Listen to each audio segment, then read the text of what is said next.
Le message du jour vous est présenté par notre frère Marc.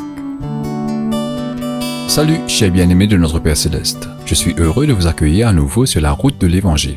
Je vous ai déjà dit que la parole de Dieu est comme un diamant à plusieurs faces. Et quand vous la tournez dans un autre sens, vous avez une autre pensée du même verset. Aujourd'hui, nous parlerons à nouveau de la foi. La foi qui déplace les montagnes et provoque des miracles.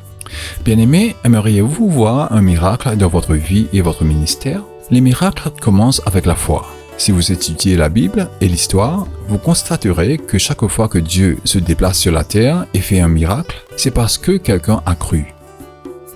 Jésus a dit dans Marc chapitre 11 verset 22 à 24, « Ayez foi en Dieu. Si vous avez foi en Dieu et ne doutez pas, vous pouvez dire à cette montagne de se lever et de se jeter dans la mer, et elle va le faire. Tout ce que vous demanderez dans la prière sera le vôtre, si seulement vous avez la foi. La foi peut déplacer des montagnes. » Bien-aimé, Dieu a placé l'univers dans une hiérarchie de lois. Et la loi de la foi est en réalité une loi plus élevée que la loi de la nature.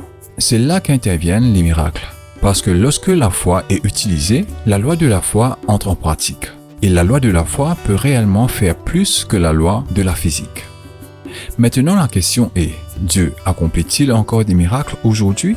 Bien sûr, il le fait. Chaque fois que vous étirez votre foi, Dieu fait des miracles. À chaque fois. La question à laquelle vous devrez répondre est la suivante. Quelle est la montagne de votre ministère, de votre vie qui doit être déplacée? Quelle est la chose que vous avez déjà décidée qui ne changera jamais dans votre église?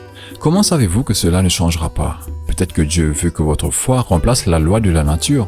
Il l'a fait dans le passé et il le fait aujourd'hui partout dans le monde. Dieu est dans le déplacement des montagnes. Ne doutez pas ou ne sous-estimez pas ce qu'il veut faire dans votre ministère et votre vie.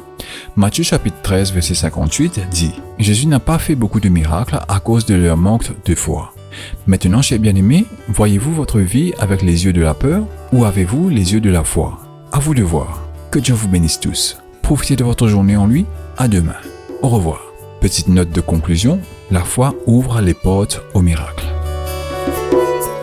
Si toi aussi tu crois que la parole de Dieu est une bénédiction, partage-la et sois une source de bénédiction pour les autres toi aussi.